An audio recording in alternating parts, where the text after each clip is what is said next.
araw sa inyong lahat. Ako po si Hazel Benigito at nandito tayo ngayon sa Panggangan Island at gagawa tayo ng vlog tungkol sa aquatic ecosystem. At ang napili ko na halimbawa ay ang mangroves. Bakawan. Ang mangroves ay parte ng ecosystem ng karagatan. So ang mangroves, ano nga ba ang mangroves? Ang mangroves ay isang uri ng punong kahoy na tumutubol lamang sa matubig na lugar, katulad ng batis at baybaying dagat. So ang mangrove sa coastal road na katulad nito ay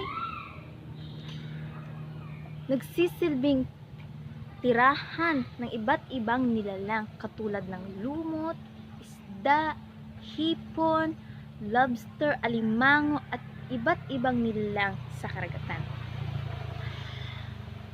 Ang punong kahoy na ito ay kalimitang tumutubo sa tropikal na lugar o bansa tulad lamang ng Pilipinas. Ang mga mangroves ay kalimitang ginagamit ng mga tao ginagamit bilang uling.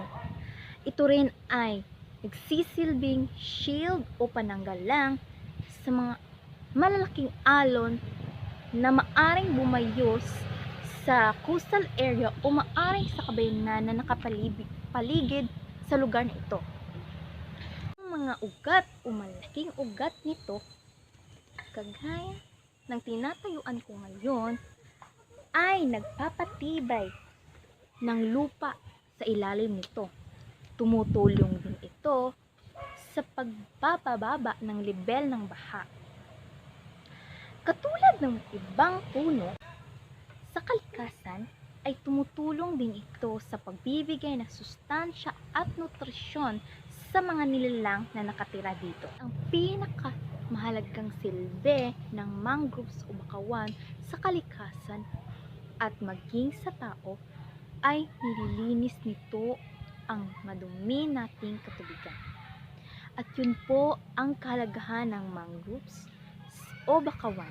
Sana ay manapulot kayong mahalagang aral sa vlog na ito. Bago ko tapusin ang vlog na ito, nais kong sabihin na bilang isang mamamayan, dapat nating pahalagahan ang ating kalikasan, maging yamang tubig o yamang dagat.